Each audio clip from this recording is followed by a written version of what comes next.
Auchan, à Octave Mirbeau. Les deux chaumières étaient côte à côte, au pied d'une colline, proche d'une petite ville de bains. Les deux paysans besognaient dur sur la terre inféconde pour élever tous leurs petits. Chaque ménage en avait 4. Devant les deux portes voisines, toute la marmaille grouillait du matin au soir. Les deux aînés avaient 6 ans et les deux cadets 15 mois environ. Les mariages et, ensuite, les naissances s'étaient produites à peu près simultanément dans l'une et l'autre maison. Les deux mères distinguaient à peine leurs produits dans le tas, et les deux pères confondaient tout à fait. Les 8 noms dansaient dans leur tête, se mêlaient sans cesse, et, quand il fallait en appeler un, les hommes souvent en criaient 3 avant d'arriver au véritable. La première des deux demeures, en venant de la station d'eau de Rolleport, était occupée par les Tuvache, qui avaient 3 filles et un garçon. L'autre masure abritait les Valin, qui avaient une fille et 3 garçons. Tout cela vivait péniblement de soupe, de pommes de terre et de grand air. À 7 heures, le matin, puis à midi, puis à 6 heures, le soir, les ménagères réunissaient à leurs mioches pour donner la pâtée, comme des gardeurs d'oies assemblent leurs bêtes. Les enfants étaient assis, par rang d'âge, devant la table en bois, vernie par 50 ans d'usage. Le dernier moutard avait à peine la bouche au niveau de la planche. On posait devant eux l'assiette creuse pleine de pain molli dans l'eau où avaient cuit les pommes de terre, un demi-chou et 3 oignons. Et toute la ligne mangeait jusqu'à plus faim. La mère empâtait elle-même le petit. Un peu de viande au pot-au-feu, le dimanche, était une fête pour tous. Et le père, ce jour-là, s'attardait au repas en répétant « Je m'y ferai bien tous les jours ». Par un après-midi du mois d'août, une légère voiture s'arrêta brusquement devant les deux chaumières, et une jeune femme, qui conduisait elle-même, dit au monsieur assis à côté d'elle « Oh, regarde, Henri, ce tas d'enfants. Sont-ils jolis comme ça, à grouiller dans la poussière ?» L'homme ne répondit rien, accoutumé à ces admirations qui étaient une douleur et presque un reproche pour lui. La jeune femme reprit « Il faut que je les embrasse. Oh, comme je voudrais en avoir un, celui-là, le tout petit. » Et, sautant de la voiture, elle courut aux enfants, prit un des 2 derniers, celui des Tuvache, et, l'enlevant dans ses bras, elle le baisa passionnément sur ses joues sales, sur ses cheveux blonds frisés et pommadés de terre, sur ses menottes qu'il agitait pour se débarrasser des caresses ennuyeuses. Puis elle remonta dans sa voiture et partit au grand trot. Mais elle revint la semaine suivante, s'assit elle-même par terre, prit le moutard dans ses bras, le bourra de gâteaux, donna des bonbons à tous les autres et joua avec eux comme une gamine, tandis que son mari attendait patiemment dans sa frêle voiture. Elle revint encore, fit connaissance avec les parents, reparut tous les jours, les poches pleines de friandises et de sous. Elle s'appelait Madame Henri Dubière.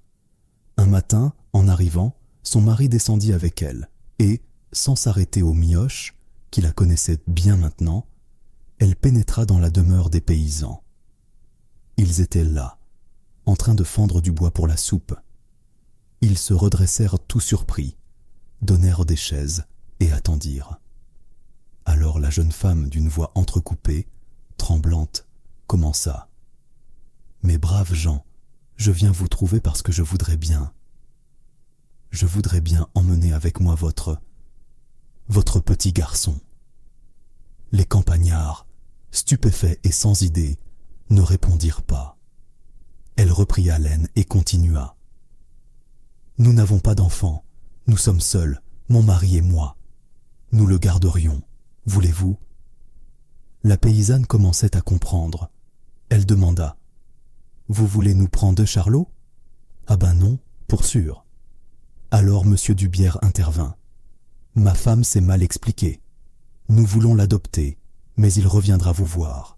S'il tourne bien, comme tout porte à le croire, il sera notre héritier. Si nous avions par hasard des enfants, il partagerait également avec eux. Mais s'il ne répondait pas à nos soins, nous lui donnerions, à sa majorité, une somme de 20 000 francs qui sera immédiatement déposée en son nom chez un notaire. Et, comme on a aussi pensé à vous, on vous servira jusqu'à votre mort une rente de 100 francs par mois. Avez-vous bien compris? La fermière s'était levée, toute furieuse. Vous voulez que je vous vendions Charlot? Ah, mais non, c'est pas des choses qu'on demande à une mère, ça.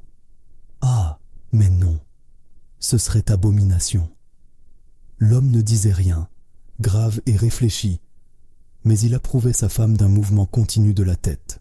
Madame Dubière, éperdue, se mit à pleurer, et, se tournant vers son mari, avec une voix pleine de sanglots, une voix d'enfant dont tous les désirs ordinaires sont satisfaits, elle balbutia.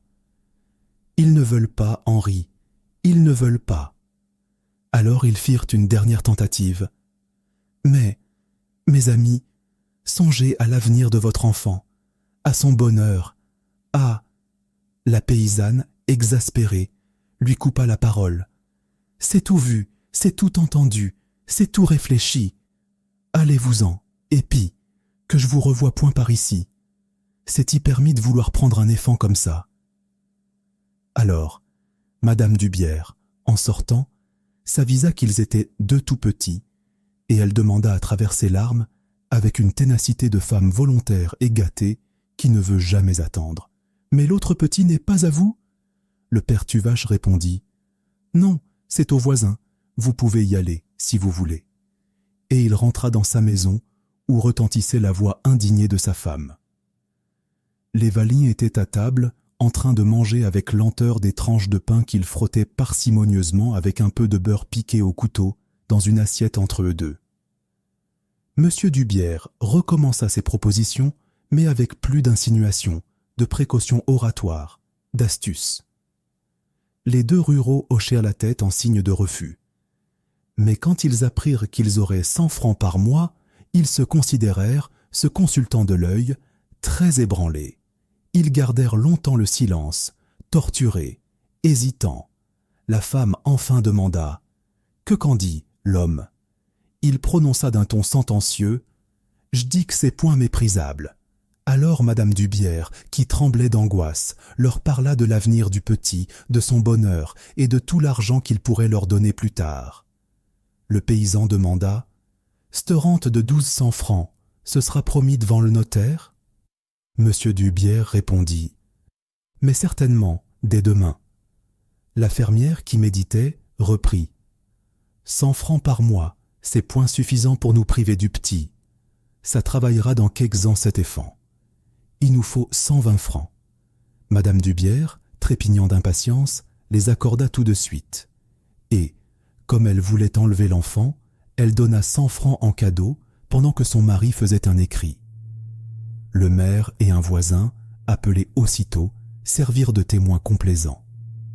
Et la jeune femme, radieuse, emporta le marmot hurlant, comme on emporte un bibelot désiré d'un magasin. Les Tuvache, sur leur porte, le regardèrent partir, muets, sévères, regrettant peut-être leur refus. On n'entendit plus du tout parler du petit Jean Valin. Les parents, chaque mois, allaient toucher leurs 120 francs chez le notaire. Et ils étaient fâchés avec leurs voisins parce que la mère Tuvache les agonisait d'ignominie, répétant sans cesse de porte en porte qu'il fallait être dénaturé pour vendre son enfant, que c'était une horreur, une saleté, une corromperie. Et parfois, elle prenait en ses bras son Charlot avec ostentation, lui criant, comme s'il eût compris « Je t'ai pas vendu, mais, je t'ai pas vendu, mon p'tio. Je vends pas mes enfants, mais, je suis pas riche, mais vends pas mes enfants. » Et, pendant des années, et encore des années, ce fut ainsi chaque jour des allusions grossières qui étaient vociférées devant la porte, de façon à entrer dans la maison voisine. La mère Tuvache avait fini par se croire supérieure à toute la contrée parce qu'elle n'avait pas vendu Charlot, et ceux qui parlaient d'elle disaient « Je sais bien que c'était engageant, c'est égal, elle s'a conduite comme une bonne mère. » On la citait, et Charlot, qui prenait 18 ans, élevé dans cette idée qu'on lui répétait sans répit, se jugeait lui-même supérieur à ses camarades, parce qu'on ne l'avait pas vendu. Les Valins vivotaient à leur aise grâce à la pension. La fureur inapaisable des Tuvache, restés misérables, venait de là. Leur fils aîné partit au service. Le second mourut. Charlot resta seul à peiner avec le vieux père pour nourrir la mère et 2 autres sœurs cadettes qu'il avait. Il prenait 21 ans quand, un matin, une brillante voiture s'arrêta devant les 2 chaumières. Un jeune monsieur, avec une chaîne de montre en or, descendit, donnant la main à une vieille dame en cheveux blancs. La vieille dame lui dit « C'est là, mon enfant, à la seconde maison. » Et il entra comme chez lui dans la masure des Valins. La vieille mère lavait ses tabliers. Le père, infirme, sommeillait près de l'âtre. Tous 2 levèrent la tête et le jeune homme dit « Bonjour, papa. Bonjour, maman. » Ils se dressèrent, effarés. La paysanne laissa tomber des mois son savon dans son eau et balbutia « C'est ité, ménéphant. C'est ité, ménéphant. » Il la prit dans ses bras et l'embrassa en répétant « Bonjour, maman. » Tandis que le vieux, tout tremblant, disait, de son ton calme qu'il ne perdait jamais « Te v'là-t-il revenu, Jean ?» comme s'il l'avait vu 1 mois auparavant. Et, quand ils se furent reconnus, les parents voulurent tout de suite sortir le fieu dans le pays pour le montrer. On le conduisit chez le maire, chez l'adjoint, chez le curé, chez l'instituteur. Charlot, debout sur le seuil de sa chaumière, le regardait passer. Le soir, au souper, il dit au vieux « Faut-il que vous ayez été sot pour laisser prendre le petit au Valin ?» Sa mère répondit obstinément « Je voulions point vendre nos téfans. » Le père ne disait rien. Le fils reprit « C'est-il pas malheureux d'être sacrifié comme ça ?» Alors le père Tuvache articula d'un ton coléreux « Vas-tu pas nous reprocher de t'avoir gardé ?» Et le jeune homme, brutalement « Oui, je vous le reproche, que vous n'êtes que des niants. Des parents comme vous, ça fait le malheur des éphants, que vous mériteriez que je vous quitte. » La bonne femme pleurait dans son assiette. Elle gémit tout en avalant des cuillerées de soupe dont elle répandait la moitié. « Tuez-vous donc pour élever des éphants. » Alors le gars, rudement, « J'aimerais mieux n'être point né que d'être ce que je suis. Quand j'ai vu l'autre tantôt, mon sang n'a fait qu'un tour. Je me suis dit, v'là ce que je serai maintenant. » Il se leva. « Tenez, je sens bien que je ferais mieux de ne pas rester ici parce que je vous le reprocherai du matin au soir et que je vous ferais une vie de misère. Ça, voyez-vous, je vous le pardonnerai jamais. » Les 2 vieux se taisaient, atterrés, larmoyants. Il reprit « Non, cette idée-là, ce serait trop dur. J'aime mieux m'en aller chercher ma vie autre part. » Il ouvrit la porte. Un bruit de voix entra. Les Valins festoyaient avec l'enfant revenu. Alors Charlot tapa du pied et, se tournant vers ses parents, cria « Manan, va !» et il disparut dans la nuit. 31 octobre 1882.